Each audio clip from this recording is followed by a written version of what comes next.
Ok, regarde, sur la technique, on fait ça. En fait, on le tape, on enlève.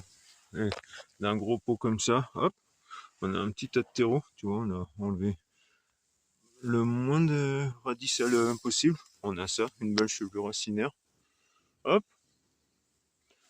on les garde entières et tu vois, on le tapote un peu comme ça.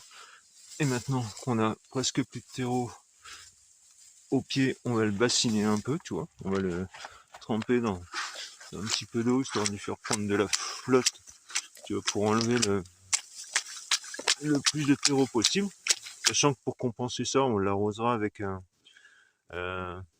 tu sais, avec un peu de la gadoue là pour faire j'allais dire un badigeon, c'est pas un badigeon, mais c'est un,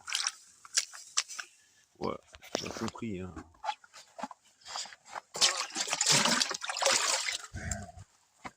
Ah merde, je sais plus le nom, c'est un nom, vas-y dis-moi en commentaire, c'est genre un peu de terre, un peu de gadou, quoi, pour bien envelopper les racines. Voilà, on les rince bien comme ça. En fait, l'idée c'est pas d'enlever la terre, c'est surtout que le collet, là où on va séparer, il soit le plus clair possible pour pouvoir les séparer proprement et en faire le plus possible pour éviter d'avoir des tiges sans racines qui ne reprendront pas.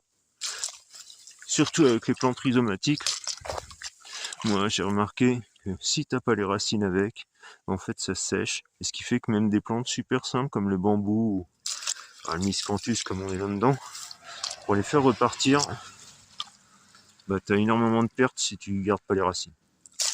Voilà, hop, tu vois, là c'est bon.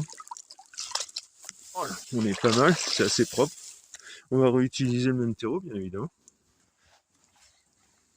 Et on va surtout utiliser des pots forestiers, tu vois, des pots les plus profonds possibles.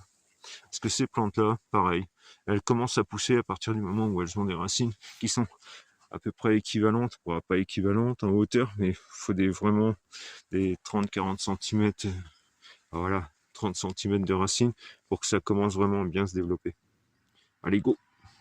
Ben voilà, tu vois, on en est là. On a laissé le plan principal, on va lui laisser un petit peu plus de pouce, on va quand même le remettre là, par acquis de conscience. Tu vois, il y a quand même un peu de racines, ça c'est super important.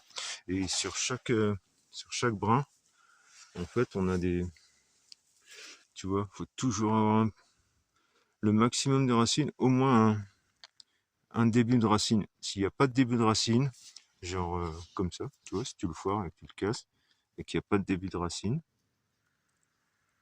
ça